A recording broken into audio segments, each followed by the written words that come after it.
probably seen us all over the racing world and doing a lot of racing designs for events and race teams, but we also do a lot of stuff from small boutiques in small cities all the way up to Fortune 500 companies.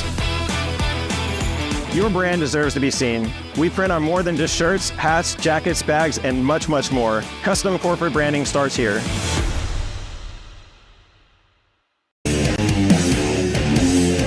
I'm Jeff Gordon, and you're watching Racing America.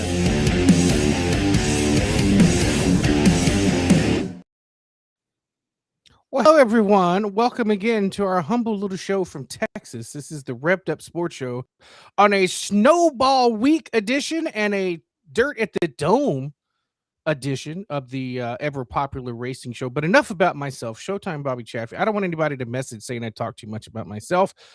There on the left-hand side is the Iceman, Rodney Rodriguez. Typical Iceman. Good cold winter day to you, my good sir. Feels great, right? It hasn't been bad right now. The weather sucks. I'm being negative again. I tell you, at least it feels like the holidays, right? That's when you get to Thanksgiving and it's 80 degrees outside. That's what really sucks. So at least we finally are somewhat in the holiday spirit. And man, you nailed it. You want to talk about two. You're a dirt fan or you're an asphalt fan or vice versa. You got the two. I mean, this is one hell of a weekend that's about to, well, hell, it's underway, I guess, right? I mean, it's fired up and rolling. I mean, right snowball stuff started last night at the ticket. Yeah, I saw that. Sports bar. So I think tonight's the poll draw for what good that's going to do for Friday night. But yeah, at least they don't have to worry about the rain in the dirt, the dome rather. They're on the dirt surface. So I had a feeling the only Friday night, the only polls that are going to be visited are the ones at the bar. Potentially, if you know what I mean. I'm not flying in until Saturday morning, which sucks. I have to fly in right in the middle of that rainstorm that's supposed to hit about the 12 o'clock. You're going to be delayed, my man. Where you're going to Mobile, right? You're flying to Mobile. Yeah, you're going to go from Austin to DFW to Mobile, and then the rental car goes from Mobile to Pensacola. Dallas is going to be fucked up. I promise you. I mean, it's like even on a nice day. There's a barbecue place right there at gate 40 something. Just cozy up right there and watch some championship football. The good thing is if you get delayed, you're probably not going to be missing anything in Pensacola because they're going to be delayed too. Yeah, they're going to be delayed too. So yeah. The Modifieds Mayhem race has already been moved to Monday. That was announced today, and you've got 40 plus entries in that one. So that, I mean, it's sizing up, and that's what sucks, man. I mean, you can't control weather, but the thing about this race, it's not going to really slow anybody up. I mean, you know that you're still going to have everybody, show up for it. But when you get the weather hiccups, man, that's hard to overcome sometimes. It's going to hurt the crowd. Yeah, I mean, it will. It's going to hurt the crowd.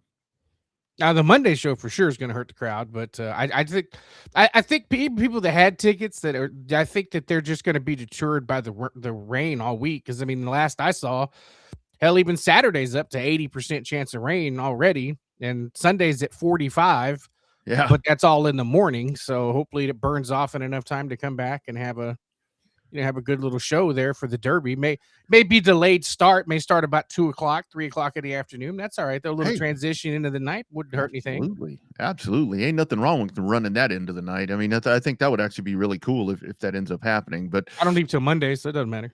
The nice thing about Derby weekend is when you have those weather delays like that. I mean, it's always, even when it rains, whatever the case is, it's always fun. I mean, the times that I've been there, that weather has affected anything, I've had a great time. Not at the track, doing other things. I mean, watching SEC football, going out to the bars. And Jake and him to that restaurant bar place and watch Georgia and Alabama play. Yeah, absolutely. So there's always that. So it's not a bad thing because it's still, I mean, it's not the way it used to be where it was like a whole family reunion back then. I mean, it's a lot more dense than it used to be with people that make their way over there, but still you can make a lot of new friends while you're there.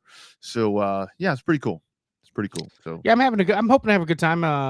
Message me for ideas on stuff to do for rain delays around Pensacola, places to eat, places to go. Get hammered. Different things. Maybe we'll go down to Wild Greg's and I'll pop up on the Bull again. Who knows? And there you go. Hell, I guess Wild Greg's is still there. They got one in Austin now. Do they? Yeah, right on 6th Street. I'll be damn. I don't go over there unless I absolutely have to. I had to go down there for a pregame show a few weeks back, and it's like, oh my God, now I see why I avoid this. It's a cluster. Speaking of cluster, downtown Houston, if you can, don't go down there.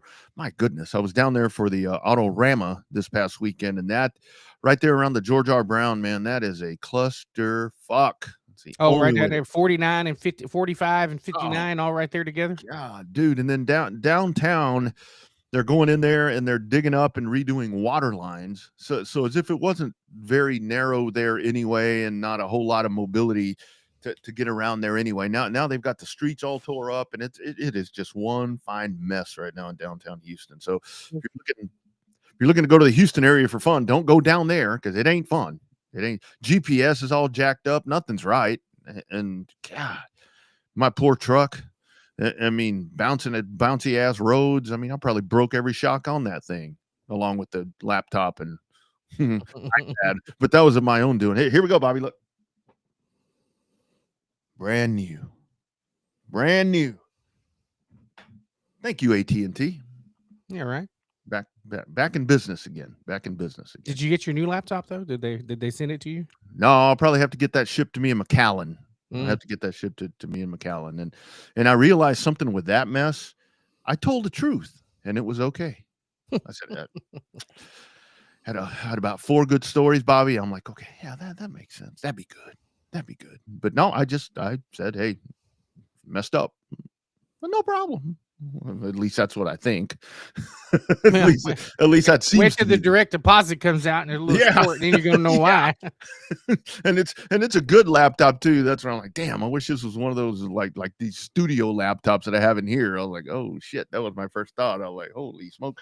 But anyway, it is what it is. For those of you that don't know what we're talking about, and you probably don't, I was working an event this past weekend, and I set my work backpack down, and walked away and did some other stuff, and pulled out of the venue and rolled right over my backpack that included my work laptop and this show iPad. Destroyed. Not good Whoopsie. at all.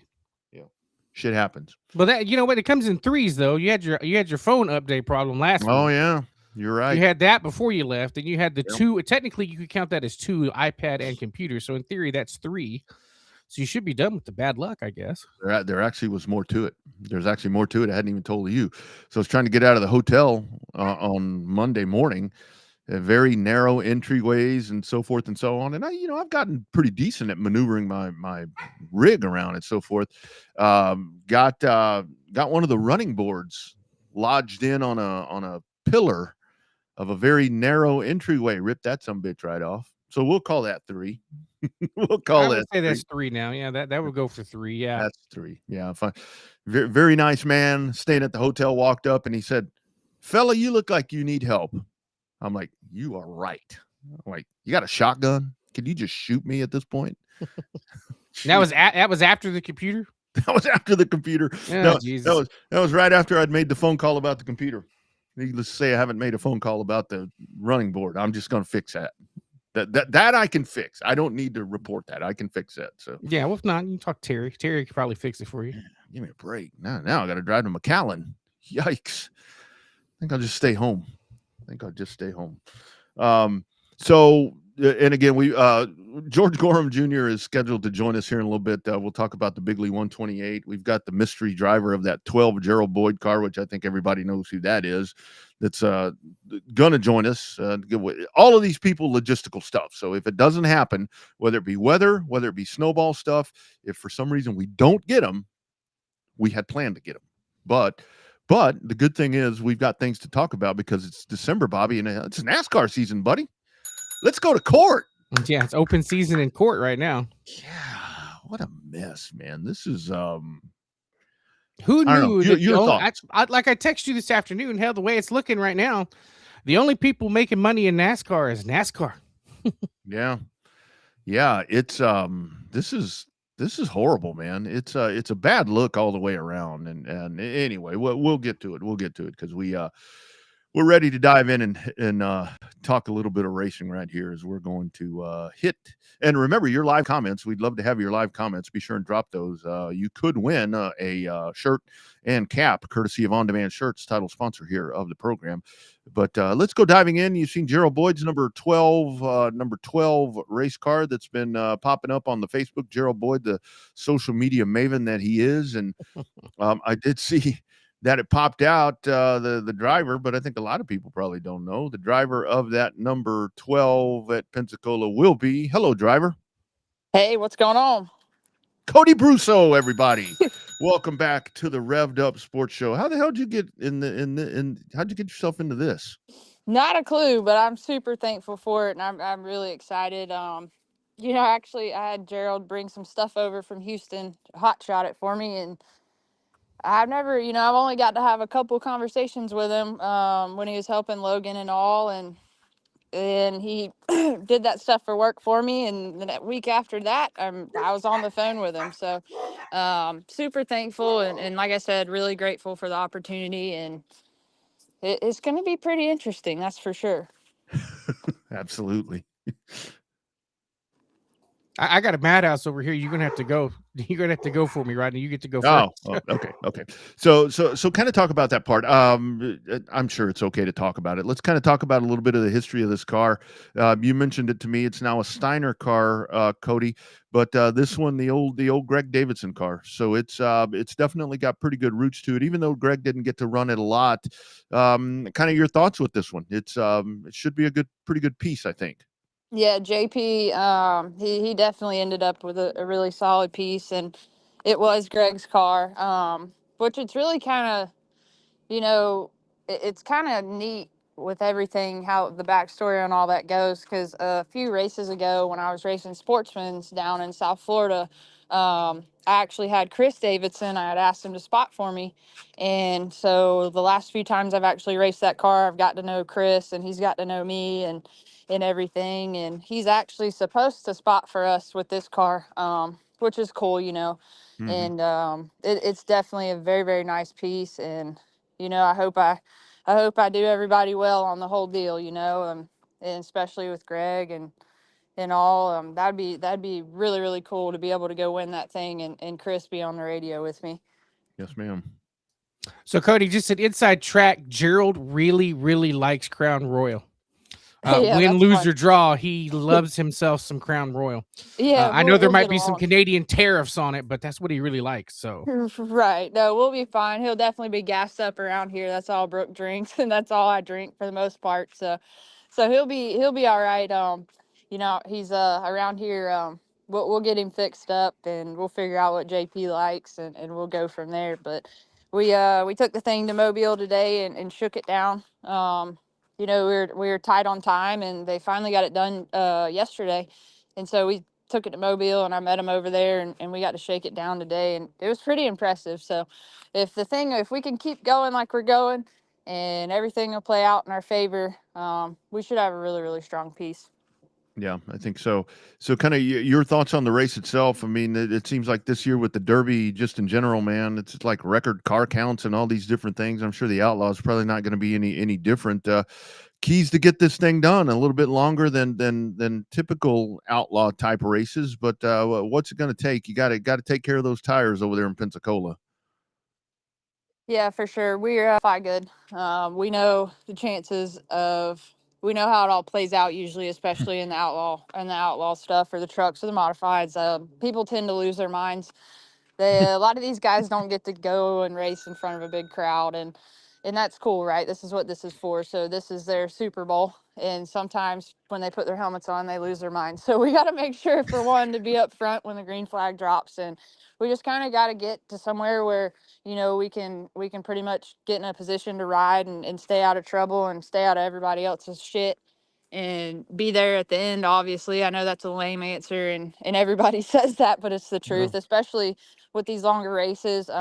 Unless they went and raced at Mobile earlier this year for the 100 lapper, these guys aren't used to racing 75 laps. That's all I've been running down south. So strategy is going to come into play, definitely keeping the right rear on it, and and just keeping the nose clean, keeping the fenders on it, staying out of everybody else's mess, and be there at the end, and hopefully the fuel cell's big enough and nobody runs out of fuel, right? So Yep.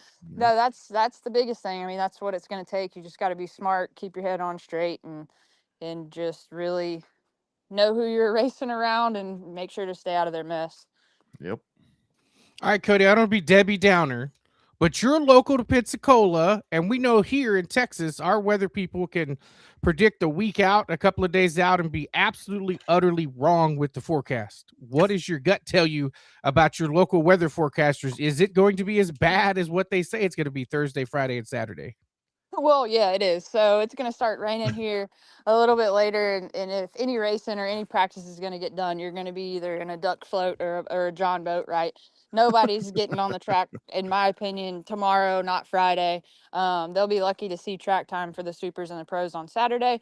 Me, myself, I'm praying for rain. I think that we can work on this thing here at the shop a little bit and get it a little bit more, closer to what we want and a little bit better, and have a few more days to chip away at it, and that's going to really help us, right? They're going to have to move it. I mean, kudos to Stan for making the call early, especially on his modifieds and mayhem guys, and they're coming from up north, right? And I mean, that was awesome just to go ahead and say, hey, obviously it's going to rain, let's go ahead and move them. I think Timmy's on the same game plan with that. I don't know when or what day he's moving us to. I don't know if he's going to try to do Monday, Tuesday. I don't know if he's going to try to do Monday. But I'm not really sure, but I know that they're not getting track time in the next 3 days. That's what I know. And Cody, kind of like what you're talking about right there. I mean, I hate it for, because I know people like to go there and run the shit out of, run the tire bill up and turn as many laps as they can and waste gas and fuel or whatever. But I kind of like the fact of like with Ricky Brooks's series where it's limited practice time. I mean, to me, that's a pretty damn good little equalizer right there to kind of give maybe some of the not higher funded folks, kind of give them a little bit better opportunity right there in some of these big ass races.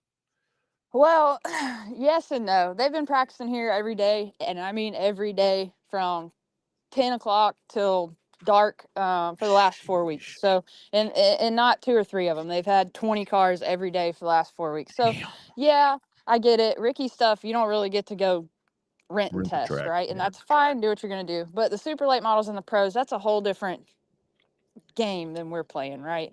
So they've got the money to do it, go do it, so a lot of those guys already have their track time, they already have their information, so it's not really going to hurt them. The only thing that hurt really is the people that can't afford to come test 4 weeks prior. That's who it's going to hurt. So now what you are saying, yes, limited track time would be great, right? I think it would make those 2 races better, but it's always been this way. It's always going to be this way. And that's why it's the race that it is, right? Everybody knows it's a snowball derby. Everybody saves up for this all year. And that's just what it is. And I mean, that's what kind of makes it cool. Yeah, it sucks because everybody has to spend $9 million on tires, but I mean, they're going to do it anyways, right? So who cares at this race? Yep, that's right. Yeah, kind of didn't get track time, but I think JP and I pretty much squeezed all we could out of Gerald. He was doing the best he could. So yesterday is when he could get done. So we had track time scheduled, and we just didn't make the timeline, but we made it today. And like I said, the thing shook down great, ran great, and we know what we have to fix here at the shop, and we should be pretty good. But it's definitely going to rain, so I don't know what day we're racing, but we're gonna take a shot at it. And Cody, take it easy on Gerald. He's been working really hard taking pictures of that car. Oh, I know. I mean, shit, yeah. Right. It was a bare chassis 2 weeks ago. So yeah, that's right. And it's a beautiful race car. I mean, the thing is spotless. There's not a piece of dirt. Oh, well, there is. I mean, there's a little rubber on it now, but when we got there today, I mean, it looks really good. He did a jam up job on it, and I mean, for the first time out from a bare chassis 2 weeks ago to now, I mean, it drives really good. I mean, I was honestly surprised. I mean, and not doubting Gerald, but you don't ever know. I've never worked with Gerald, so I didn't really know what to expect. I know he brings good stuff, and like I said on one of my posts, nothing good comes out of Texas, but I-10, and I'm pretty sure now I know a Gerald Boyd prepared race car. So, I mean, it is what it is. That's right. All right, Cody, two-part question here. Number one, how I applied into Mobile instead of Pensacola. So what is it, a little over an hour to go from Mobile to Pensacola, right? Yep. Okay. And then what is there a good thing to do other than sit at the hotel and watch it rain? Where's some good local stuff to hang out at? Go hang out with Brusso. Right. Yeah, we got some work if you want to come to work. You can go to my job for the rest of the week since it's raining. I don't want to go. So if you want to go there and sit on a computer all day, you're more than welcome to do that. I don't know. We've got like an indoor golf place off 9 Mile. If you want to go to Foley, they have the outlet mall. We've got a Bass Pro Shops. I mean, a lot of shopping to do. You're here and you can't spend money on race car stuff, so you might as well go spend it at, our shops and stuff around here. They got Lambert's over in Foley where they throw the rolls at you. But when it's raining really down here, there ain't a whole lot going on. I think a bunch of us are loading up on Friday night and going to go to the hockey game downtown. Nice. So we have that going for us. So yeah, that's pretty much it. If we're not racing or riding horses or anything like that, we're pretty much stuck in the house. So There it is. Yeah, the last time it rained real bad was, I guess, in 2019, 2020. Rodney and I ended up at Wild Greg's, and one of us tried to ride the bull and got thrown off really quickly. So I don't know if Wild Greg's is still there, but I may venture over there Yeah. again. I don't know. yeah, it's downtown, and our nightlife's pretty decent. The bars are downtown. They just, with it raining and all, I don't know how far you want to walk in the rain to get to Wild Greg's to get thrown off a bull and then have to do the walk of shame back to your car. But Yeah. yeah, I mean, there's plenty to do. You just gotta poke around and figure out what you're interested in. Yeah. And then one of us lied and we went to the titty bar and one of us used our credit card and got busted by the wife. So yeah, but that's a whole There you go. different, Yeah, that was different stupid. discussion. Yeah, no shit. Let me ask you, Cody. So let's kind of look forward to next year. I mean, I know this deal right here that and this came together really fast. When you texted me, I was like, damn, Yeah. that was really yeah. So what are you looking at for next year? Is you going to do some Ricky stuff? Will you do some outlaw stuff down there? What now IHRA and all this other stuff that's going on? What's the plan for you? Our plans are up in the air. I've sold everything but Rook's outlaw car, and I have Marshmallow, my outlaw car, the one that we used to use for op. But I don't foresee us going back over there for a little while till they figure out what they got going on and if they want to play race car or they want to play ignorant. But anyways, that's beside the fact. But I don't know, man. We'll probably get Brooke in some races here, and I don't know. I mean, we'll see. I think we're gonna try to hit a mom tour race, and Jimmy Hammond's modified. They're going to Cordele. I'd like to go there, and I don't know. I'm just getting to that point. I got one foot in and one foot out the door, and I spot for Bubba Winslow, and I've been helping some kids here and there in the trucks and stuff like that. So, I mean, for me, I don't know. I mean, maybe if we go run good this weekend, JP will let me go run a couple more times in this and get this thing ready for him to go racing. That would be great. But I'm satisfied with everything I've done. Obviously I want to win every time I get in, and I haven't, but I've won a lot and I've been successful, and I've been able to take what I've learned over the years and start passing it down to some of the youth and people that are getting going and can use my knowledge and just pass it on, and I mean, I'm happy with that.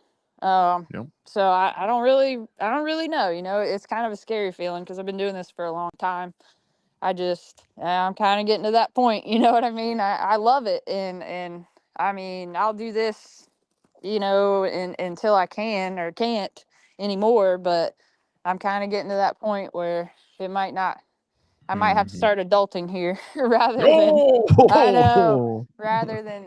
than playing race car all the time. But, like I said, we're going to get Brooke some races in up here and probably Montgomery in her car next year. And I don't know, I might build another Sportsman so we can have one of those to play with, but I'm not really sure right now. I'm just still on the fence. So I guess we'll just see how this weekend goes.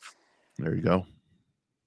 Hey, real quick, what was your take when Ricky announced that new schedule thing for his pro late models? Were you surprised with that? Or you like, I don't have a dog in the fight? Or is it something that you kind of figured he was going to do when they announced that pro late model schedule along with the supers for UARA? I don't get in anybody else's piston match, right? I try to stay out of it. I I've tried to limit my time on social media for the most part. Good for him. They need pro late model races down there. I think that I really hope that it doesn't affect the sportsman class. They have a ton of sportsmen. They have a ton of good sportsmen, and that, I hope it doesn't take away from that. I hope that the sportsmen don't get pushed aside. But they don't really have pro late models down there. They just started running pro late models in South Florida like last year. So he's just trying to get them going, and they're running the same track. So now it's just a series. So, I mean, we'll see how it goes, but, I mean, I don't know, man. That's another reason. I don't know what direction local racing is going in. You can't ever tell. You're going one way one day and one way the other, and it's hard to keep up with, but, we just keep our head down and keep doing what we're doing. And I think that's with everybody. And, I hope it all works out. Yep. Absolutely. Well, I'll tell you what, you can always help us host this show. I mean, you can always do that if you got to get your racing fix. You can get I know. Get on here and complain about shit like we do. So I mean, I don't want to complain, and I don't want to sound negative because I do like it, right? Like, I'm so stoked that I have this opportunity that we're dealing with for the Derby. I mean, I couldn't. I was never expecting that, and I kind of asked, I said, what's the deal? Like, I can't, here's my situation, and Gerald said, Cody, I want you to drive. Don't worry about the other stuff. That's not why I called you. Yeah.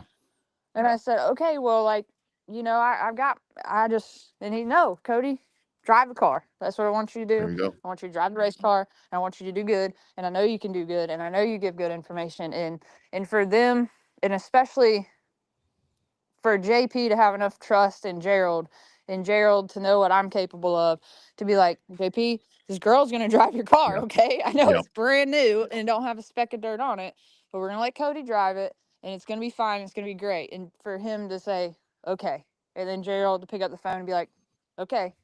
And then, for it to all play out like this, and then for me to get to go test today, I mean, y'all really don't understand how much that means, because that opportunity does not come around anymore. Right. That's it. Doesn't happen. Yeah. Everybody wants $5 million.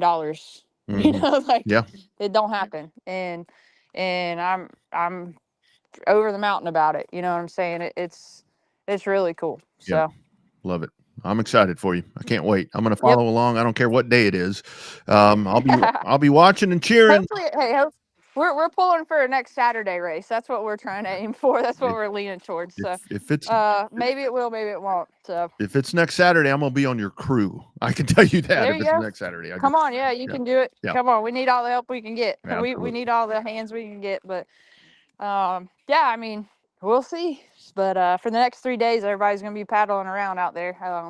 It's gonna get wet, so we'll see how it goes. Absolutely. Looking forward to it. Thanks for taking the time. Get the horses fed and hunker down and get her done, girl. Yep. Get her done. All right, man. Thank y'all for having me on. I really appreciate it. You bet. Take care. All right. You bet. There she goes. Cody Brusso going to be behind the wheel of that car right there. Ah, man, I like that a lot, man. That's really cool that she's going to dive into that. That's a pretty cool little situation right there for Cody Brusso. Yeah, no, Gerald builds great cars and he builds them quick. And it's not one of those to where he builds them quick and they break down. Yeah. Like when he builds them, they stay together and he builds damn nice cars. Yeah. Builds top-notch cars, whether it be from the ground up or the shell like he started with that one, and a bare chassis, like she said, boom, 12 days later, from a bare chassis to a full-blown, turning laps on a racetrack and driving from here to Florida to get it done. Yep. And that one took some work because they did indeed take it all the way down. All right. Let's continue rolling along right here. Big weekend coming up in Florida, obviously, but you just had a big weekend that we talked about it. The Bigley 128, big show going on there at the Freedom Factory. Here is the man that drove it to the front. Very, very entertaining race to watch. It was a really cool race to watch here at the Freedom Factory. Winner of the Bigley 128 is our man, George Gorham Jr. How you doing, sir? I'm doing wonderful. How about you guys? And thank you for having me on the show. Absolutely, man. Thank you. Thank you for taking the time to dive on with us. Sounds like you've been busy after that win on Saturday night. Yeah, we went and tested on Sunday, pro car with Chastain, JT, trying to get a little bit of seat time with him and my kid with his Crown Vic. And then JT, we got a charity weekend coming up for one of my kids to run a truck, JT to run his truck, and just right back at it. We got my super to get back all polished up, ready to go for the first of the year. Yep. Just work don't never stop. If you stop, then you get behind. That's right. So George, talk about that race, man. It was unbelievable. I think the Coster was on like lap 3, and then the rest of the 125 laps, you guys ran wide open, no cautions, and just to the wall, right? So talk about that. I mean, is that one of those things to where, do you get tired, or is it because you were coming from so far back, you were just in the zone, and it was like, I'm coming, and I see the money, and I see the checkers, and I want it. Like, talk about that race for you. Well, uh, as far as tiredness, I've never really been. I work in the heat all day, every day. I was a technician for a lot of years at car dealership, so the heat don't ever bother me.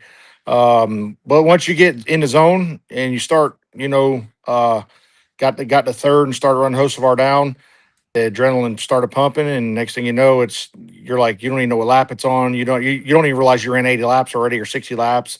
And then when I got the tie. I finally realized that dang, I passed him one lap too late and I didn't get the halfway money. But I didn't even realize we were that deep in a race, because the car was so good and we were, you know, catching them guys so quick.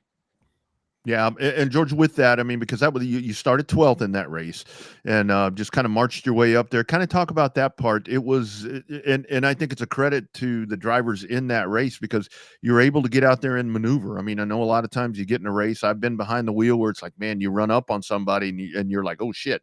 But kind of talk about how you worked yourself. It was very methodical, very strategic, and just good racing. I mean, you were racing with some really good pros out there last weekend.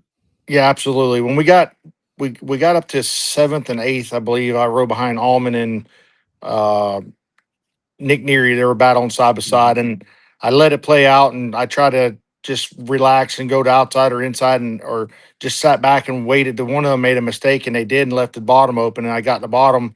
And then when I did that, the other one slid up the track, and I caught him kind of both in the same lap.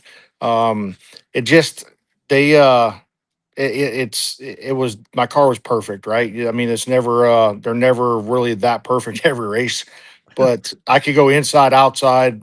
Drive off was incredible. The second lap when it went green, I knew the second lap going into turn one, all the cars would go on the bottom and they would kind of bounce up the racetrack and they lose the nose and slide up a half a groove. And I mean, we were down a half a car length, if not a whole car length lower than everybody, and I knew right then we were going to be pretty good. Absolutely.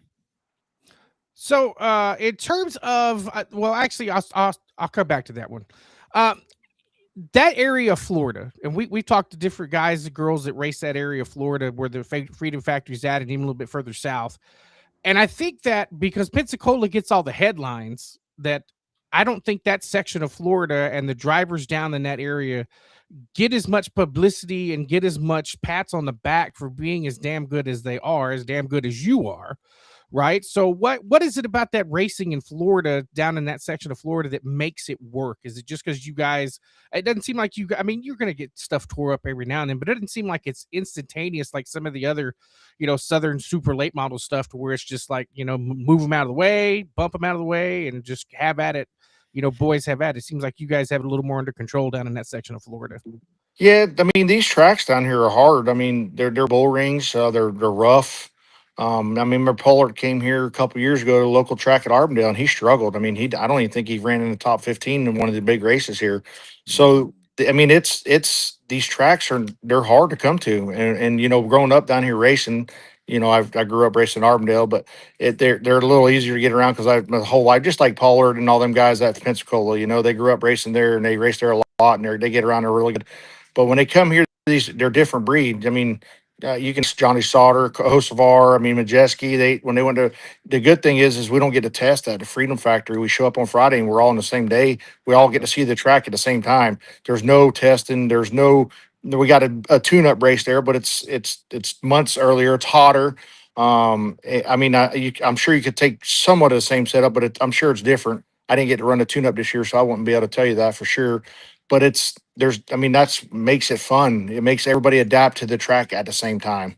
Yeah, no, that's great. That's the ultimate equalizer right there is when you start talking about track time, I think, and tires. You know, it's not Absolutely. all about buying all those sets of tires. I do want to ask you because I raced many years. I haven't quit, but I haven't raced in a while.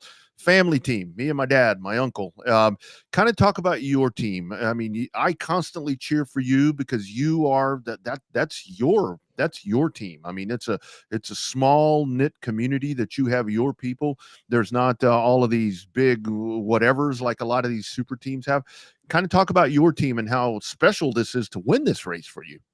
So just the team is owned by me and my wife. We own two supers. We got a couple of people that help us. James Nance, it's a good friend of mine. We've been friends for about 8, 9 years now, and you know he works Publix full time. My wife works at Liberty Mutual full time. I run a car dealership service department full time. We have a record business that we got from my father-in-law, kept the tradition going.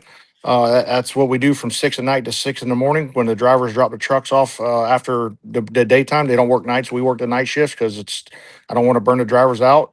Yep.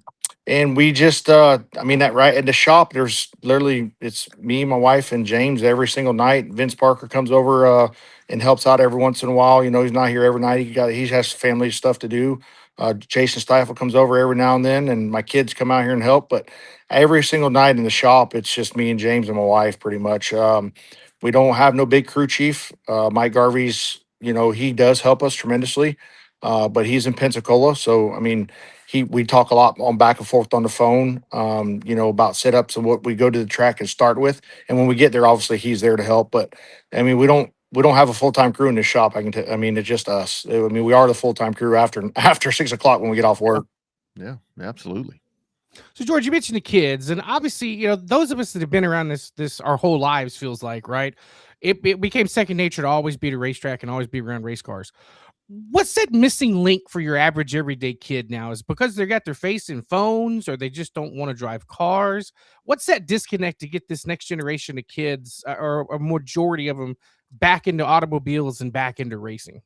I tell you, I struggle with that with my kids now, to be honest. My wife is very strict about that. Um, my kids got my oldest son's 19, he's got a pro car. My youngest one's 10, he's got a Crown Vic. And if we're working on dad's car, they can do whatever. Or you walk in the house, they're playing video games, right? But if we're working on their car, she doesn't play that. You get outside and work, or we're not racing this weekend. And you know, my son, we go to the track, and we went to Cordeo 3 months ago, run trucks, and we took the truck up there for him to run. And he got out of the truck and went and sat in the motorhome. And she went there and says, "You're gonna sit in here, we'll load your truck up. We ain't gonna race tonight." So Wow.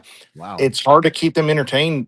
I mean, I don't. The video games is just the way of the world, and telephones. You know, Snapchat and Instagram and all that stuff. They all get on there and just this. That's all they care about. And I mean, when I grew up, you know, the whistle blows from your dad's mouth, you better be home. But other than that, don't come home until that whistle blows. You get out of school, don't come back in the house until you're told to, right? So I just my kids they do come in the shop a lot, but they're not ate up as much as I was when I was a kid for sure. Yeah, yeah, absolutely. Yeah, the phone thing. I got to tell you, George, my phone took a shit about a week ago, and I mean, all my business, everything is on there, and I'm like, what do I do? I mean, I felt like you'd cut off my left nut. I'm like, I don't know what to do without my phone there. But Yeah. so I do want to ask you about the Freedom Factory because with the resurgence of that track, obviously, pro trucks and the super races and so forth. Kind of talk about that racetrack. That looks like just that's a really good venue right now that's come back to life, and man, it's got a hell of a lot of momentum that's working out there in Florida. So we were all up there and taking pictures for in front of the Bigley sign, and we were all talking about if he repaved that place, it would be blistering fast. Yeah, But now to think of it, it's like, man, he really don't need to replay it because it puts characteristics in the track and it makes you yeah, drive around the bumps and through the bumps and you know anybody can go fast on a smooth racetrack. You know, Majeski and all them, they race all that every week, every day. They're practicing. Come down here and it's not a different style racetrack. It didn't have all this characteristics that it does. They'd probably be really good. So yep. I'm kind of glad it's like that because like I said again, no testing. It just everybody sees the track at the same time, and it just helps tremendously for small teams. Hmm. So the allure of running that UARA race, is it the fact that Ricky put up a lot of money for that? Was it close to home? Was it the lack of testing and you knew you'd be on an even page? I mean, what was the allure coming to run the Bigley race? Well, I ran it about I ran it last year. I actually, matter of fact, I didn't even make the show last year. I had to race my way in. Ricky always puts outstanding shows on. I was going to run quite a bit of his races this year, but I got wrapped up in New Smyrna running for points. JT Chastain, I was taking care of his truck, and he was running for points at Cordele, and I was. So when you get to points racing, you can't venture out, because if you do, then your points championship are gone. So we ended up winning the first two truck races at New Smyrna, then the first two truck races at Cordele, and I'm like, oh well, we gotta continue on racing for these points races. And it seemed like every time one of Ricky's races fell, it was on one of them points night. And I mean, it really stinked for me, because I really like to go to them racetracks. I mean, the Rattler would be awesome to go to. And then we were wrapped up in points racing with the Super at New Smyrna as well, trying to outrun Brad May. This year, I want to do some traveling. 2026 is going to be a different ball game. We're going to set ourselves up to do some traveling and run Ricky's races. I'll try to do all of his pro races and all of his super races, and then I definitely want to try to do Blizzard races at Pensacola to get ready for the Derby for next year. Absolutely. Last one for me, George. You said something that I keep thinking about right when the interview started, and I think it's even more impactful, like you talking about your team right there when you said, because I think it's one of those things to where, like, people, the off season hits and they stop, they quit doing everything. They put it up on jack stands, maybe take it apart, whatever the case is going to be. But like you said, if you're not constantly working on it, especially in a smaller organization, you're falling behind. Kind of talk about that. You're already working towards next year, even though you do have a little bit of time, but you have to take the time to continually make your stuff better. Yeah, absolutely. I don't know if y'all can see, but we already got the nose all tore off the car, putting a new nose on it, new fenders. Just we go through the motor, go through all the brakes, bleed it, put new, redo the valves in the motor, check the valve springs, change the clutch, look at the clutch, transmission, just start prepping for next year. Cause you don't want to start next year off with mechanical problems. The first time you have mechanical problems, I mean, one race, two races in, you got mechanical problems, then your season's about over for that series. It's hard to overcome, because there's so many teams that don't have issues like that. So I mean, we tinker around now. We don't go wide open. Usually we work in the shop till 11 or 12 at night. But right now we'll call quits about 9:30, 10 o'clock. We just tinkering around, getting stuff done, just trying to prep as best as we can. I got one more race this year, the charity weekend at Arbondale with Ross, with the other late model that I take care of. And JT's going to run the charity truck race at Arbondale. And then I got my one truck rented out for that weekend. So racing's not over for us until after next weekend, but it's never over for us, because we got to prep everything for, I mean, you got to remember, racing in Florida, J1, is the red eye. I mean, we're not even off 3 weeks and we're back to racing again. Right. And then you got Speed Fest right around the corner, and then Speed Weeks right around the corner, and then the points races start right after that. So the break in racing in Florida is about 2 weeks if you're lucky. Yeah. That's awesome, man.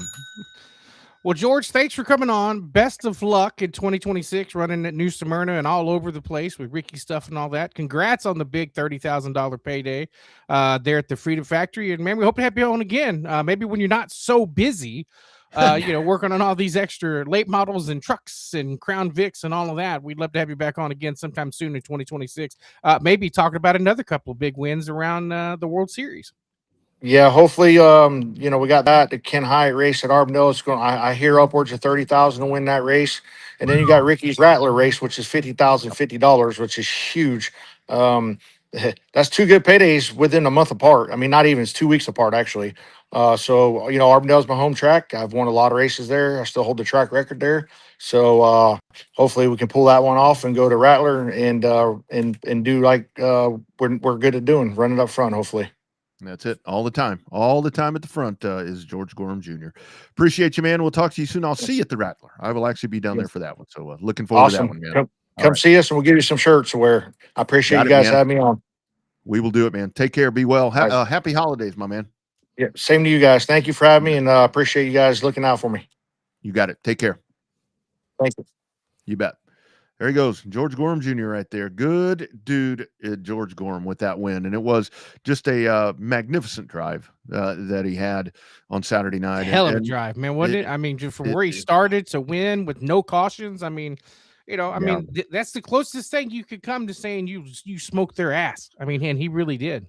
And it really was, because like we talked about this last week, to where it was like with the Bigley being a shorter race, being 128 laps, that's where you would think with like the Derby and in the Rattler and All-American, I mean, all of these really long races, you would think that, the wick's going to be turned up a little bit because it's shorter.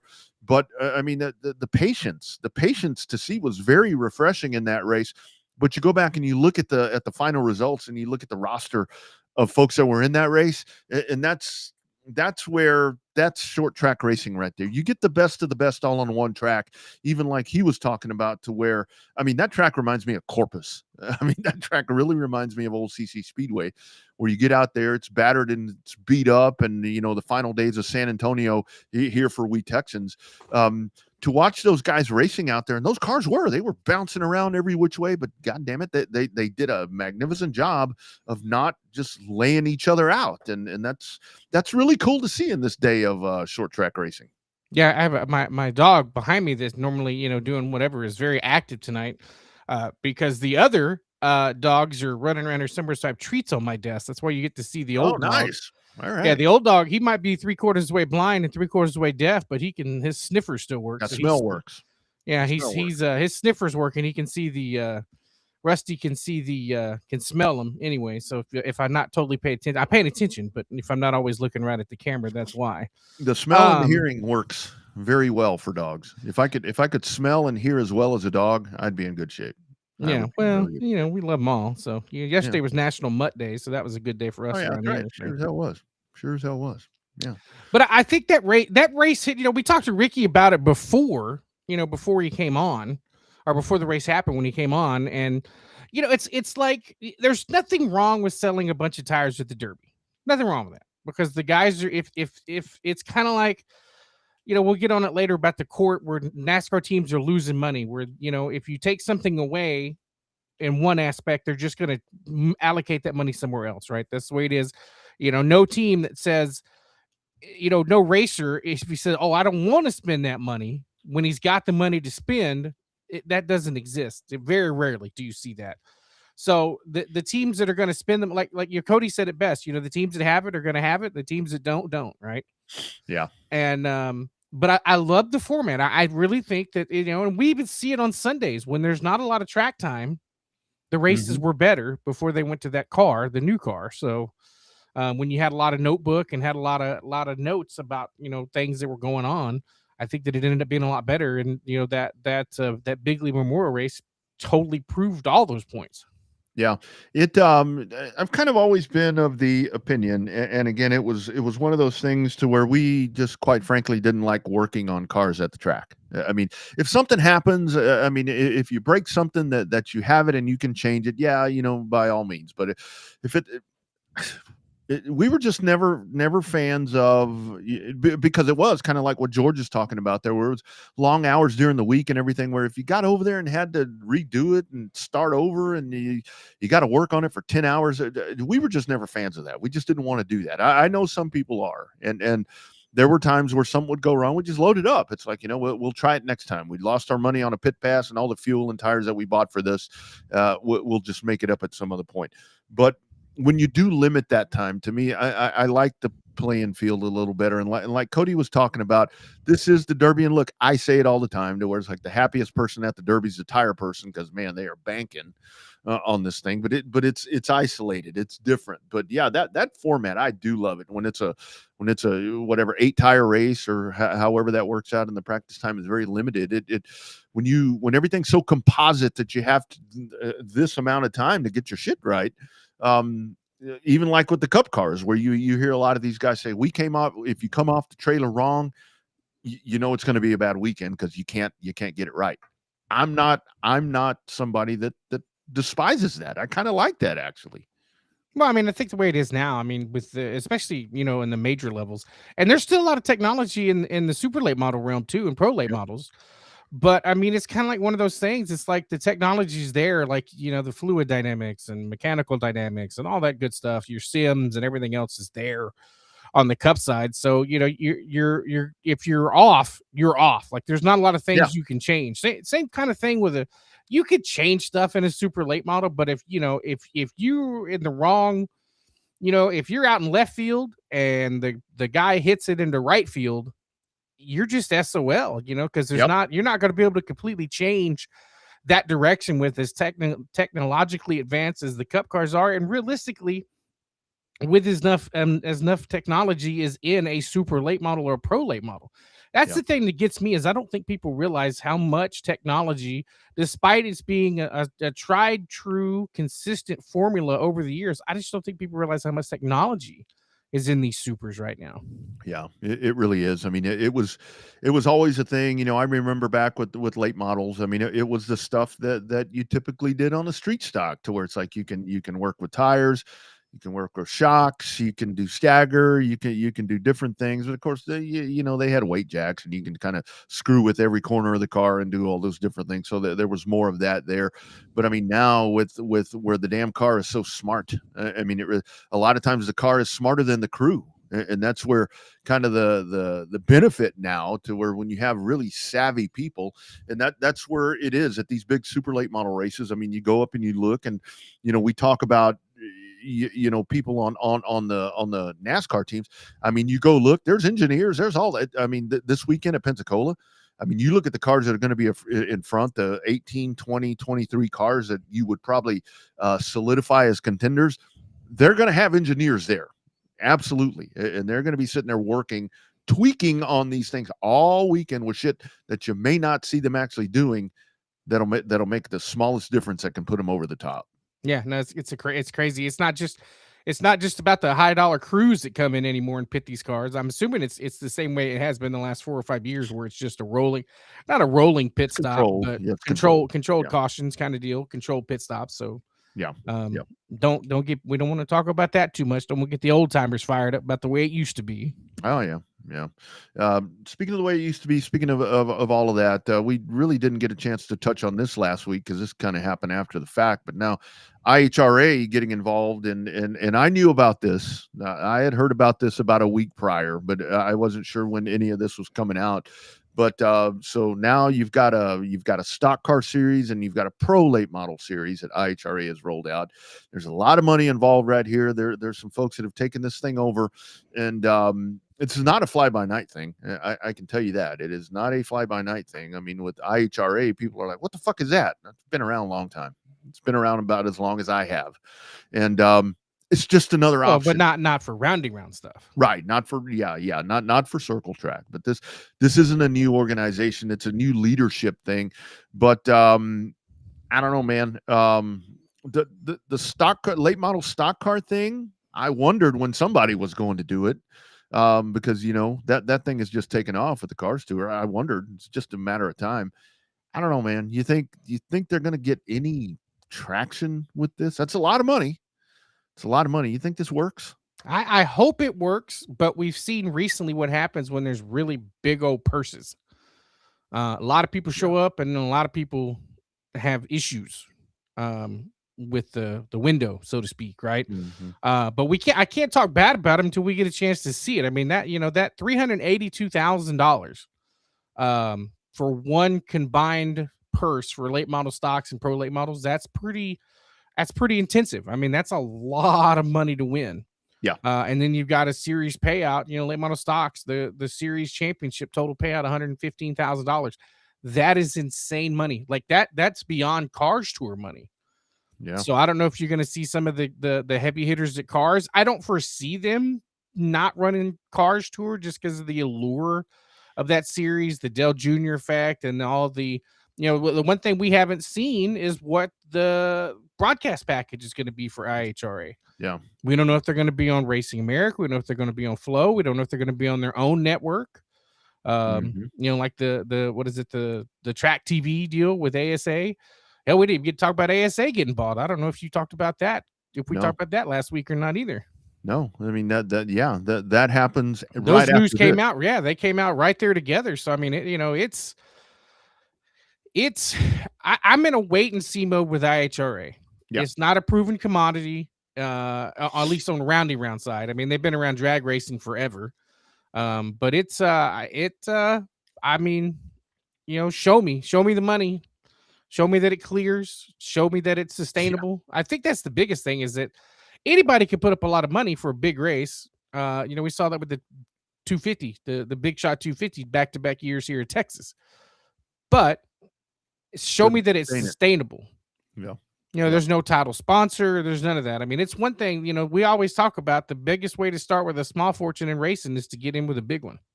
Yeah. And it seems like what they're doing. They put their money where their mouth is. And now let's just make sure that the check's cash and the check's right. So yeah, and I mean, these folks here, I mean, they're doing this like I was saying, it's a new investing group, new ownership that have taken over IHRA. But the thing is, at the same time, they've also acquired a bunch of drag strips. If you look at their drag racing schedule, there's some drag, like Atlanta Dragway, for example, which was a staple on the NHRA schedule at one point. That's on there. They've acquired that. There are about three or four other drag strips that have fallen off, of the NHRA thing that these folks have acquired, and they're going to run races at. So they're doing that. They're very active in drag boat racing as well. So there are different entities right here to where I think this was just the natural next step. The pro late model part, to me, I think that was the one. I think that's where they're going to struggle, because, like we talked about, Ricky just announced it, that he has his, and of course with the Alan Turner and everything that you have there, and CRA and all the different ones, the pro late model, where it had kind of fallen off a little bit, now it's getting a little oversaturated for me. So I just don't know what that one's going to do. I think the late model stock thing could possibly work. I mean, if, like you said, if you're able to sustain, and the schedule is good.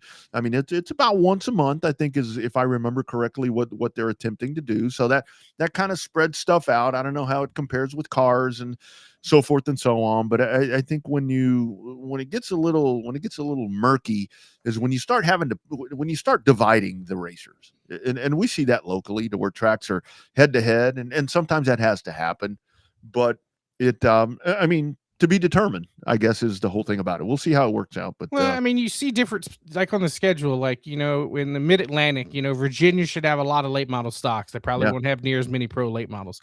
Cordele, probably more pro late models than there are late model stocks, despite Cars Tour running there last year. Kind of the same thing at Newport in Tennessee. That's a track that's getting back on the map after going under and coming back. Anderson, big time late model stocks, because even Cars Tour runs there. Salem, on the big half mile, that's going to be a lot of fun, just because of the fact. But I don't see, that's more pro late model, all-star, Jegs all-star type of area up there too. So, I mean, it's an interesting schedule. I'm happy to see it. Competition is always good, but it's just that's 6 zeros right there. Yeah. That's 6 zeros for a non-NASCAR sanction event. Mm-hmm. That's a lot of zeros for a total purse. Like that's a lot of damn money. That is. And the whole thing about it is, they are now, I mean, nobody signed contracts or anything like that, but you start advertising this kind of shit, and if people are going to show up, I hope that there's the means to that, and there should be, from everything that I see. There's to be eligible for the championship payout. Racers must attempt all 8 races. Yeah, there's that part, too. So that's it's not written real big, but it ain't written real small either. Yeah, and that's where, to kind of go back to Ricky's thing, where I like what Ricky does, to where it's like, it's not points. I mean, you misread. It's like whoever wins the most money, that's the champion. That's a little different, where the others are like that, where they have those stipulations, or you have to have the most points and everything. But just something different. Also, we can look at this before we get into the NASCAR stuff. So here is our friends over at Crate Racing USA. As George was talking about with Florida Pavement, obviously, shit and get, let's go. No time off. Crate Racing USA, our friends over there, they've got the Winter Shootout Series that is going to be well underway as well. So, Dirt, dirt don't stop either. We're talking about the Dome, or a lot of people say, well, the Dome is the end of it. Well, you got the Midget Nationals that are going to be happening a couple of weeks after that. Then you got Chili Bowl, and then you It's have not all that these far away races. from Chili Bowl. I mean, you're Yeah, 6 weeks, 6 weeks away, roughly? I know. I'll be there January 10th. I don't even know when the dates are, but I got an email today. Have your shit ready, because you are going to be there on January 10th. So That's for the shootout. That's probably for the Tulsa shootout. You'll probably be there for 2 damn weeks. Oh yeah, well, that's all right. Good way to spend 2 weeks. Good way to spend 2 weeks. Don't they run back to back? They run the shootout, and then they end up running the Chili Bowl back to back weeks. So that's probably why it's so early. Because I always thought that the Chili Bowl was the third weekend in January. So, yeah, but I mean, look at this right here, Talladega, January 1st through 3rd. No rest for the weary. Let's go, diving right in. Crate Racing USA late models, man. Let's go. That's a hell of a setup all the way down. From January 1st. What is that? That's 9 nights. Mm-hmm. Yeah. Well, 12, actually 12, I think, with quick math, but yeah, that's all packed in right there. Take you all the way to the end of February. So, and again, we'll cover all of that. In more news to come with Crate Racing USA. I will know more about that after I get back from the Derby. And that's a good part about this, to where it's like with a lot of sports where they actually do have an off season, like we've been talking about tonight. I mean, there really is no downtime. I mean, even for NASCAR, I mean, you have a little bit of time this year. Obviously, you've got the isolated court incident, but they're really and nothing stops. And that's where, like with a lot of sports, they do stop. They have a little bit of time to kind of catch their breath and do whatever. But with racing, you don't. I mean, because like you said, the ever evolving technology and everybody's getting better. And I love what George said. It's like when you take time off, you're falling behind, because somebody or a lot of people are getting better if you're sitting back there, jangling your jewels. So you got to keep going. You got to keep going. Yeah, it's crazy. Well, you take a week. They used to take a week off and you'd be a month behind. Yeah, that's right. That's right. NASCAR court case. We'll talk about that here in just a second. But before we do that, how about another word from our friends, one of the title sponsors of this very fine racing program, which you can go to the hub at revvedupsportshow.com, catch all of the podcasts, catch all of the video replays, revvedupsportshow.tv, presented by San Antonio, Texas' own on-demand shirts. Precision, consistency. Just like in racing, these are our values in screen printing, embroidery, and everything in between. If it's branded, we can do it.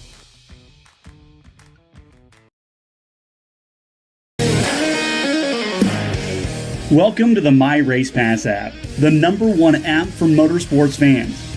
We want to make sure you get the most out of your My Race Pass app experience. With your new free account, you can use the My Race Pass app to see race day information, including event entries and official lineups and results for over 600 organizations across North America. You can also see track information and purchase online event tickets for select tracks. With your free account, you can also search for a track or series on the My Race Pass app and favorite their profile to receive news and race day notifications on your mobile device. To see more information and to see which app subscription is best for you, be sure to visit getmrpapp.com. My Race Pass, the ultimate racing resource. Absolutely. My Race Pass, on-demand shirts, audio visual consultations, accelerated media, all of those great folks that are making our program possible. Thank you to all of those. So I've been following along with the trial. Of course, it sat the jury apparently rather quickly and so forth. Although, I mean, the thing about it, like I texted you last night, I would love to see, but of course, I don't think anybody else is invested in this, like NASCAR media. I'd love to hear this reported by someone other than the NASCAR insiders, because I typically think that they're going to lean towards, and again, right now it's 23-11 with that's and front row that start the proceedings. So we hear that, but just your thoughts on the first couple of days here. It's I don't know what to make of this, and I don't know. When we get done with this, I keep hearing things are going to be really different. Things are going to be a lot different. I mean, I don't know if they are. I think we're just kind of going to have a lot of numbers in our head, and we're going to be probably pretty fucking bitter when this is all said and done, because we're going to hear stuff that we don't want to hear and that I think we don't need to be hearing about. No, there's a lot of stuff we don't. You don't always need to be in the kitchen to see how your favorite food's made. Right. Right. I don't need to see all that. Yeah. I think what it's done is it's given NASCAR a black eye. People that don't have a positive opinion of NASCAR are the same ones that are coming up and pissing and moaning about NASCAR. Yeah. Yep. But as we talked about this afternoon, or texted back this afternoon, a lot of these billionaires and millionaires need the tax write-off. I don't know about you. When Bob Jenkins says he has lost $32 million since the inception of Front Row Motorsports, why in the hell would you keep on losing that money over and over and over? Unless you got another business that makes it, and you need the tax write-off. What the hell are you doing it for? Yeah. Jeff Gordon has openly said Hendrick Motorsports doesn't make a profit. But you know what? Rick Hendrick sells an ass potload of cars every single day.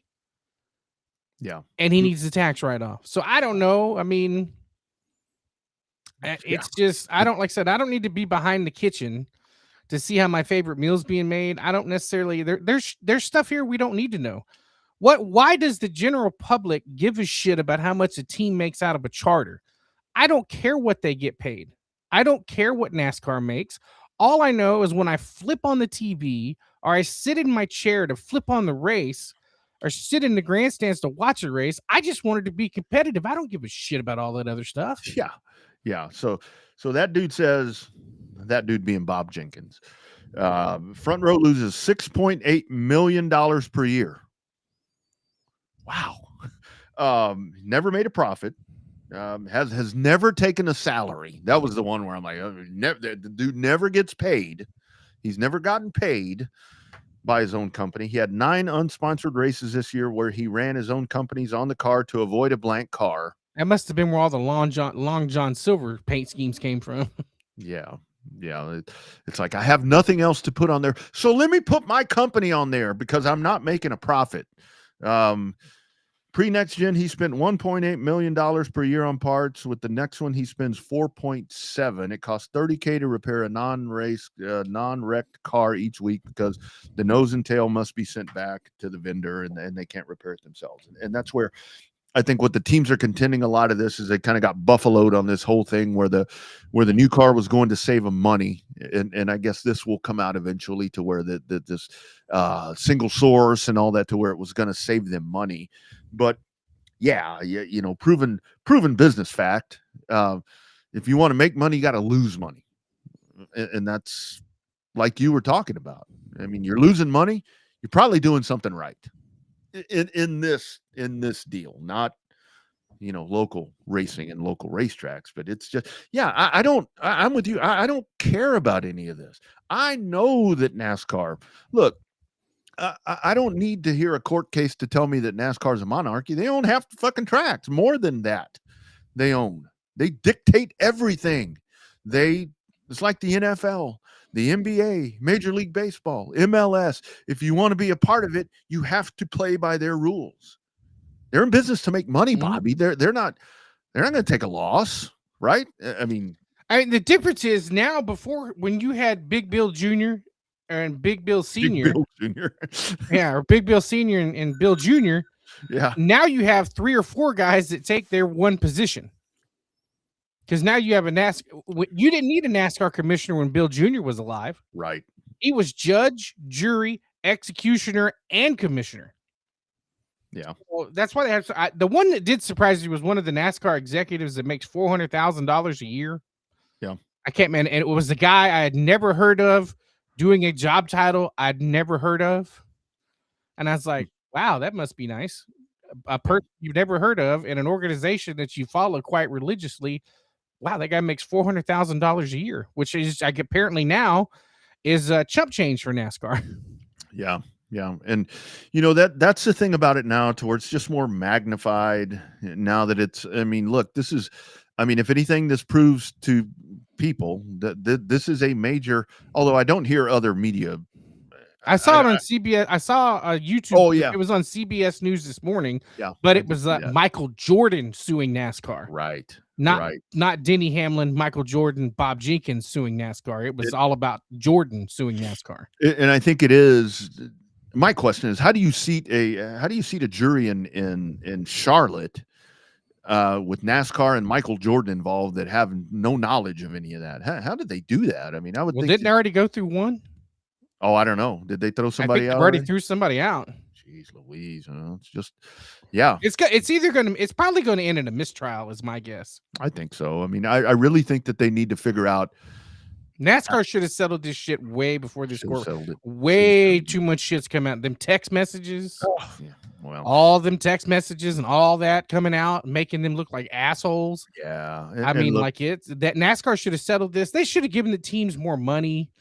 Do you take the they started the charters because the owners were complaining that when it was done, they didn't have anything but pennies on the dollar of inventory of race cars and parts. Yeah. Now the guys with the charters, $25-30 million to buy them. It's like, it's like that, the team owner said, save us from ourselves, give us the single source parts and give us the universal car. And now they're complaining about that. It's real easy. Yeah. I mean, other than Joe Gibbs just selling his manufacturing plant, but manufacturing arm. I mean, how hard is it? I'd have never understood why, the Cup cars were the Gen 6 cars were pretty damn close anyway. Yep. They really were. I mean, yes, some of them were faster and the bigger teams had the advantage, but the bigger teams are always going to have the advantage. Yeah. But it became one of them deals. It's like the cars were virtually identical anyways. What does it hurt? Here's the damn rule book. Build your car, build them all the same, do what you want to do, but don't break A, B, C, D. Other than that, build all the damn same car. If you could think you could build it cheaper, but I don't see the problem of, what difference does it make if they buy the car from ABC Incorporated versus building the exact same car in-house?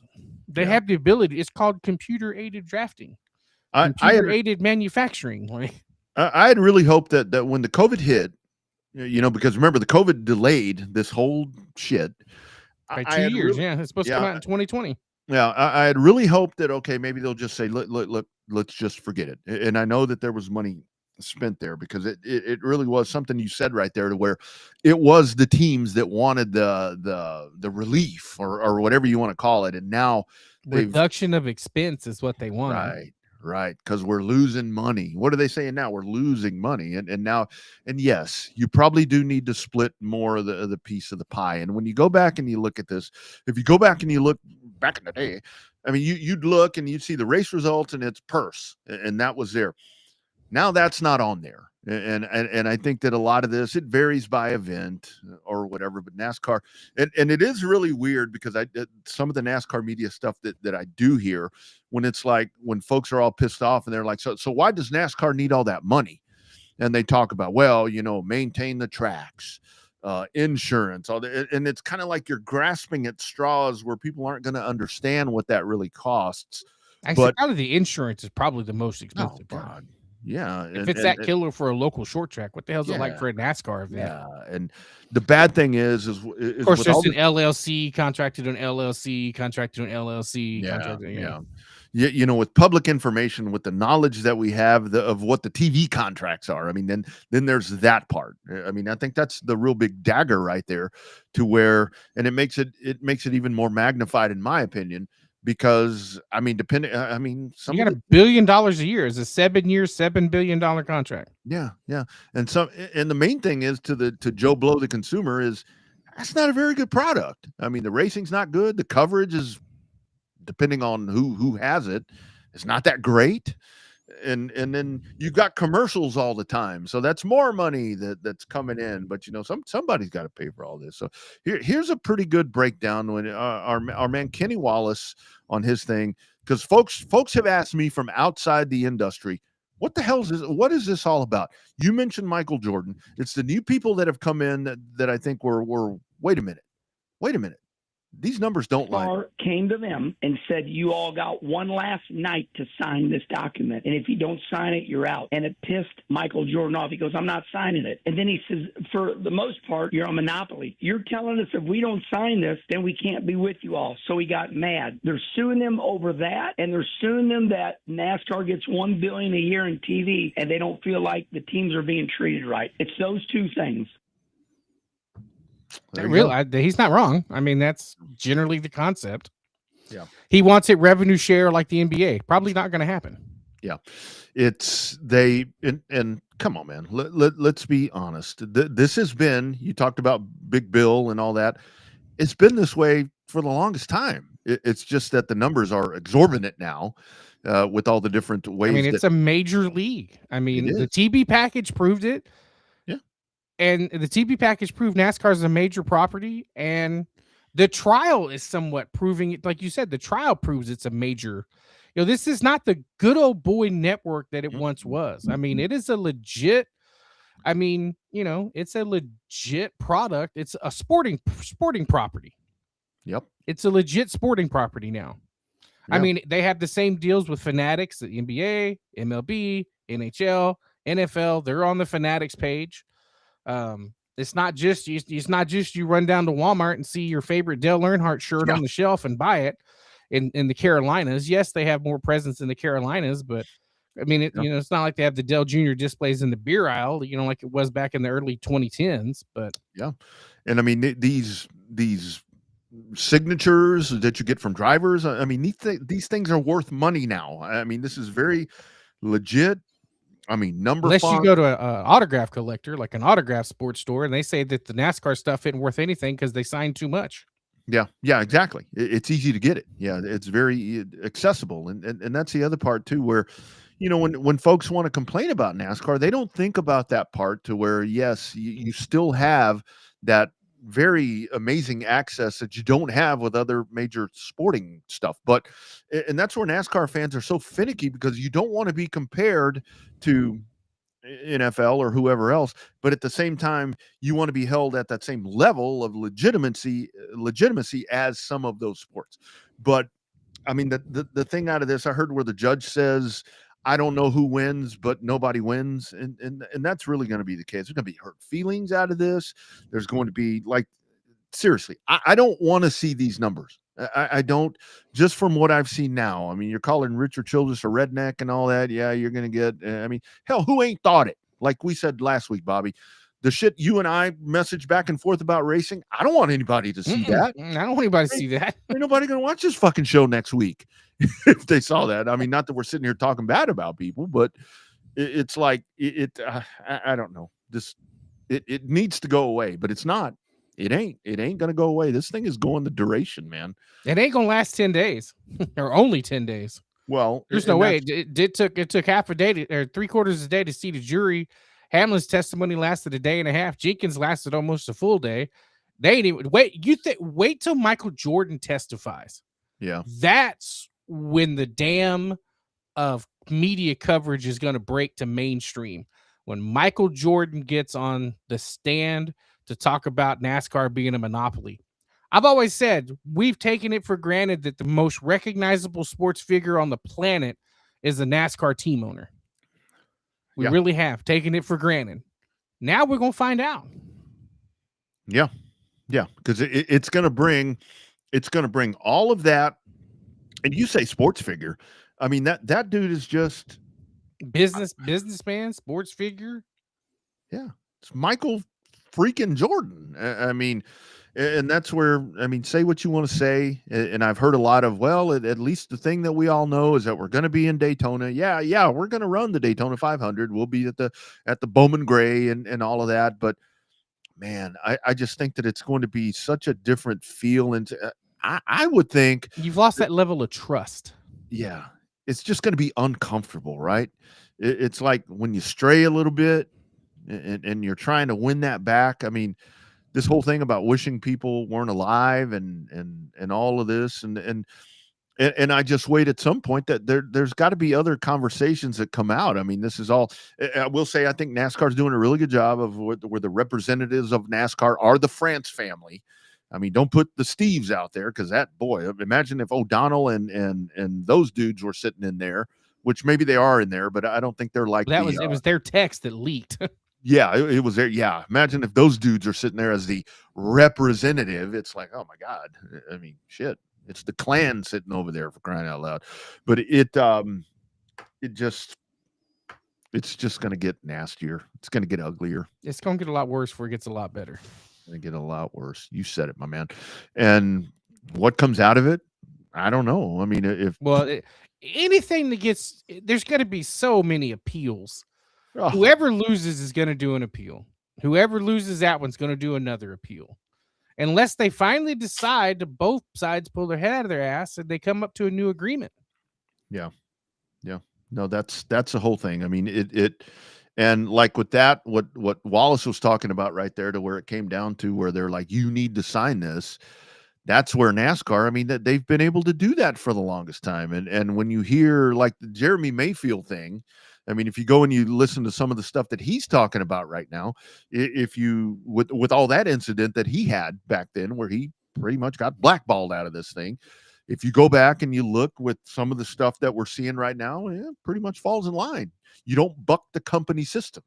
This is how things work. Don't mess with it, or you have to toe the company line when you deal with NASCAR. Yeah. Ain't nobody bigger than the sport. And I get that. But then here comes Michael Jordan. And that's the wrong dude from what Kenny Wallace says there. And again, that's all alleged. I mean, I'm sure if he's talking about it, it's verified. You don't tell him you got to sign this. Michael Jordan ain't got to do nothing. I mean, I don't know. The part about it, like Childress said when he signed it, I have 300 employees to think about. It's not as if the O'Reilly Auto Parts teams almost owed you $1. The O'Reilly Auto Parts teams, they have small teams. Truck teams, those are generally small teams, except for Tricon, which is massive, and even ThorSport, which has a lot of employees comparatively for on a truck budget. But it's not like these cup operations are tiny anymore. It wasn't not the good old boys that it was back in the early 90s and late 80s. Yeah. When you had a big team. Remember when Hendrick was like unbeknownst to be in a 3-car team and had 12 employees? Mm-hmm. Yeah. I mean, these race teams employ 200, 300, 400 something people. Yeah. They're not small businesses. I understand why they lose money, because they're not small businesses. You just got to go to a race shop in Charlotte, go to the big boys and just see what kind of unique business you're working with. When you go to the Hendrick campus and you go to RFK and you go to Gibbs, hell, you go to 2311 at Airspeed. It ain't the biggest building, but it's a damn nice building. You can tell it's a manufacturing building because of the size, the way it sits. Airspeed, and nobody else is going to know this, but you'll know it about. Gibbs is about the size of CFAN in San Marcos. Yeah. So, yeah. Well, they're big. They're big manufacturing companies. And that's the thing where I hear NASCAR media talking about is that, for 2311, they're going to have to talk about how much money they spent to build that building, to build that. And it's like, okay, if you're losing money, why do you think that they want more money? Why do you think that they want the charter agreement to pay them more? Because they have to pay for that shit. I mean, did they have to do that? No, they didn't have to do that. But they want one of the NASCAR points. Why would you buy an initial charter? Why would you build the new building if you didn't think NASCAR was a viable business interest? Right. And I get that. I totally get that. And that's where, I saw something today where it's like, oh, this is going to be like the IndyCar split. How is it going to be like the IndyCar split? Who the hell's going to do it? Yeah. Where are you going to go run? IHRA stock car series? And I heard something yesterday while I was driving. I think it was on the Dave Moody show, to where it's like, okay, NASCAR is contending. Well, if you don't want to be a part of this, you can go to the Indy cars, you can go to the ASA Stars Tour, you can go to the whatever. If you want to get to the top of the continent of North American racing, you're going to be in NASCAR. That in the Cup Series or the O'Reilly Series. Like we've always said, there's only 2 markets on the planet that are bigger than Formula One. NASCAR in North America, and the supercars in Australia. Yeah. And that's, for all these people that say NASCAR sucks and all these dirt track people, fuck NASCAR or whatever, you get a chance to be in NASCAR in one of those 3 series. I'm talking about all 3. I'm not just talking about the Cup Series. You get a chance to do that. You don't do it, damn, you're loyal to your genre. If you're like a badass dirt track. Shit, take an ARCA ride. Yeah. Yeah. I mean, absolutely. We have to suffer through the ARCA rides on the NASCAR video game. I suck, but I've got one. I mean, yeah, that is where you want to be. And it, this is only going to, like you said, I keep hearing 12 days or so. Shit. Are you kidding? Yeah, this won't be wrapped up before Christmas. No.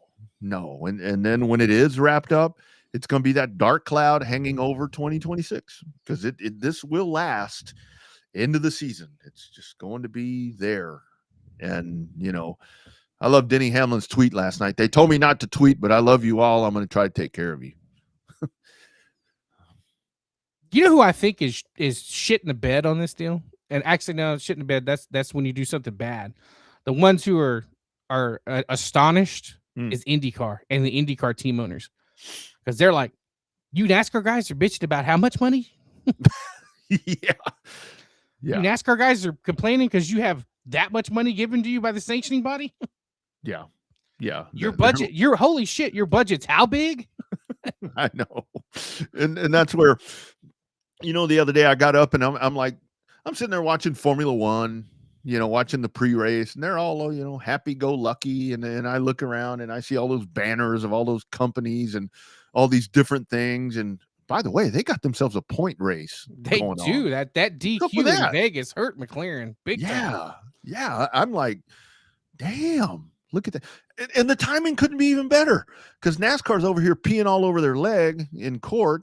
And guys like me and you that sit here and say Formula One ain't worth the shit. Well, the point system in NASCAR is horrible. Look at these guys. They're running a whole season. The points thing was totally out of control.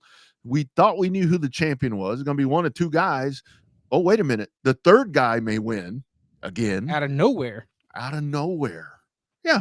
It's like Formula One's just kind of doing the Formula One thing, smoking cigars, eating caviar, doing whatever, and producing good races. And you had the Cadillac teaser today about they're going to have a Super Bowl commercial that's going to reveal the color scheme of the Cadillac F1 cars. Nice. The Red Bull, January 15th is the Ford Racing launch. I can't remember exactly what it's called, but every major Ford racing team on the planet will be at Dearborn for the Ford Racing launch in 2026. The Red Bull cars are going to be there. You'll have some Cup car representation. The supercars are going to be there. The NHRA cars are going to be there. Your rally cars are going to be there. Anything with a big blue oval on it is going to be at this January 15th thing. And see, that's where I think it's so big for like NHRA and, like you said, IndyCar in this country. For them, if I am them right now, I am doing any social media, any kind of presence that I can to get in front of people and be about your on the track product. Because look at these clowns over here, where they can't get their shit all whatever. It's I don't know, man. I think the repercussions are going to be everlasting, and it is, man. The black eye that's coming when more of this comes out. This is day 2, and the stuff that's already or 3, whatever it is, the stuff that's already come out with the texts but that's life these days, man. That's not. I don't know. I get so pissed off, and then at the same time, I'm like, I'm not even going to give it my attention. And what am I doing? Yeah. Oh my God. Jeez. Whatever. Where do they get? Where do the MRN results come out, and we get to see how much that's worth? Oh yeah. There's all that. NASCAR owns that too. Yeah, NASCAR owns that too. NASCAR owns MRN. Yeah, they own everything. I mean, it's their thing, and when you start talking about a split, who who's going to try to do that? There's nowhere for them to run. SMI's not going to. No. Well, SMI's going to lose a meal ticket. Yeah. And it's like, well, NASCAR's a monarchy. They bought up ARCA. Well, yeah. They bought NASCAR Mexico. They bought NASCAR Canada, or the NASCAR series as it was 10 years ago. Yeah. If SRL would have hung around long enough, and still, to me, for the life of me, I can't figure out why. But again, it's a business. I can see sort of why they were kind of panicked about that. But it's like I did a dirty air to where I'm saying, you know why those guys were panicked about that? Because we, the consumer, the fan, we were the ones that were saying that could replace NASCAR. So for the folks that say NASCAR don't listen, they were listening because they pay attention to a lot more than what we give them credit for. Yeah, we convinced them that could be the new Cup Series. That's why they're saying it's a shit series and all that. We convinced until we saw the numbers today, and then you're like, yeah, NASCAR, yeah. Oh my God. An IHRA series with a $2 million total purse, a NASCAR total purse is how much for the Daytona 500? Mm-hmm. Yeah. So anyway, well, at least we'll have that to talk about throughout December because it's going to be more that's going to continue to come out. But back to the weekend.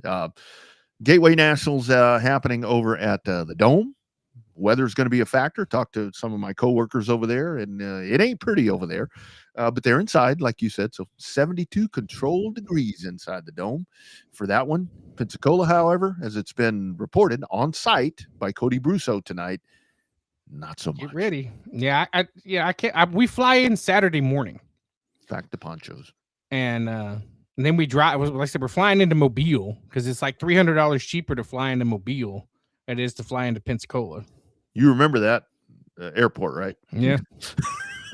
They're building a new one. Wait, which one? Mobile or Pensacola? Mobile. Mobile is building a new airport, but it's not ready yet.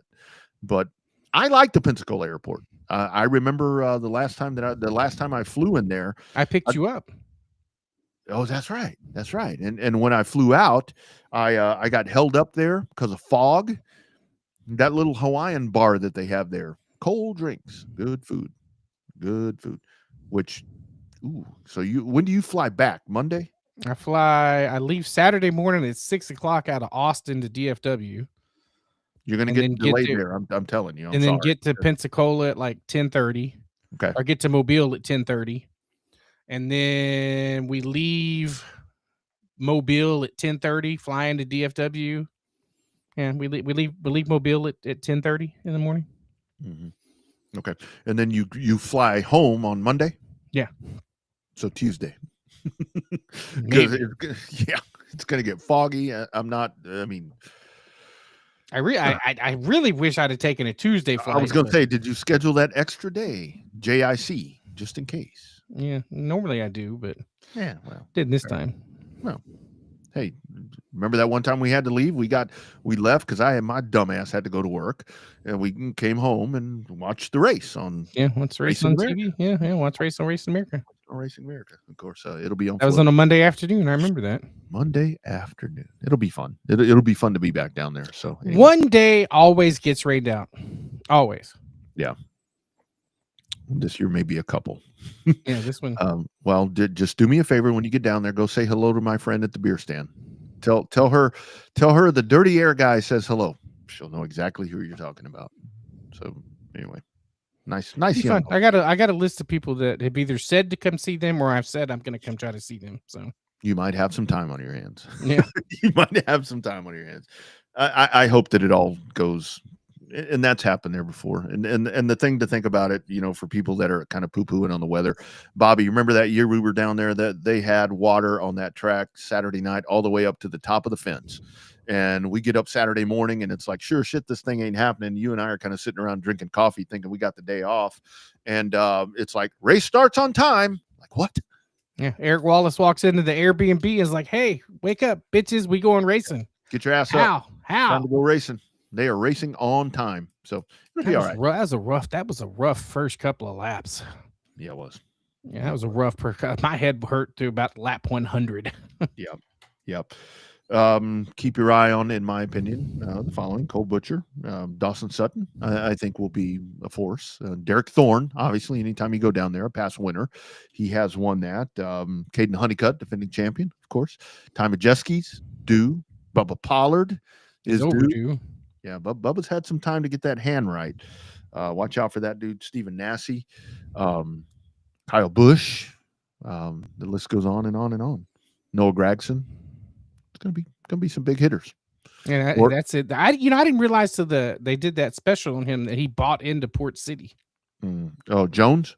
No, Noah. Gregson. Noah. Noah Gregson bought Noah. in as a part owner of Port City now. Yeah, Noah's a late model manufacturer. Part of that now. So yeah. And then the names that'll sneak up on you. I mean, think about it. You've had Travis Braden, that probably the latest one that, even though that wasn't actually on track, but I mean, the dude that was in position to win. I mean, you remember Joanna Long. There are so many where there could be a name that we're not even thinking about right now that finds itself and becomes a snowball champion. Tom Dawson Trophy. Super cool. Could be a lot of fun. Let it rain, whatever. But it's always a good time. Rain its ass off. I got to tell you, if I were able to get down there with this forecast and everything going on, especially me being away from the track as long as I have been, I would be so excited. I would go chase this guy down because I know he'll be there. Baloo's going to be there. You're going to get to see all those dudes. It's going to be fun, man. Have a blast. You're enjoying it. I'm glad you're getting to go. Yeah, no championship weekend for me from my college team, so I get a reason to go. Should be a whole lot better this year than it was this time last year. There you go. And SEC football, I mean, that'll be on. You'll get Georgia, Alabama over in the tent regardless of what's going on the track. So that's always a lot of fun there as well. Always a lot of fun. Great program tonight. Great conversation. It is Cody Brusso behind the wheel of the JP Steiner, Gerald Boyd, number 12 in the Outlaws. Looking forward to seeing that young lady get after it. George Gorham Jr., winner of the Big League 128. Great conversation there with him and his team. And I know your schedule. I'm heading down to the Valley. We'll get our ass back up here, and you'll have your recap from the Derby. Any live stuff, or not like live posting, anything that you may be doing while you're down there. Give them the social so we can keep up with watch you ride the bull. I never know. I don't know what I'm going to do when I go down there. It's a unique environment. I'm going down there as a fan, but I imagine I'll actually end up working a little bit. I do a story here and there and update the page and stuff like that with some pictures and some other stuff probably work on the RUSS page and then my @ Bobby Chaffee on Twitter. You need to do some work down there, because go down there on that business trip, lose money, and then you ride it off. Yeah. You go down there and lose your ass. Lose money is the key, and then ride it all off. That's what NASCAR does. That's what 2311 does. That's what they all do. Yeah. Guy told me one time as a tax advisor, he's like, here's how you start a business. First 4 years, lose your ass, whether you actually do or not, on paper. I'm like, oh, okay. Sounds good. It worked. It worked. All right, friends, you guys have a great week. Stay weather aware. I guess we got stuff happening around here. It's supposed to be cold. I think there's rain coming, and you on your trip, my man, be safe going. Oh, no, you're flying, so you're not actually going over the long bridge. That's fun with a trailer, by the way. That is fun with a long trailer. No, that's ill. It was the last minute. Got a text from a buddy that was like, "Hey, man, I want to go to the Derby, but I don't have tickets." I'm like, "Well, hell, I can get us tickets." Yeah, there you go. It's going to be fun. Snowball Derby coming up. All right, friends, we are out of here. # Real Race Talk from Texas. Showtime Bobby Chaffee down south. I'm Rodney Rodriguez up north. We'll catch you next week for another star-studded, event-filled, revved up sports show. Be well, friends.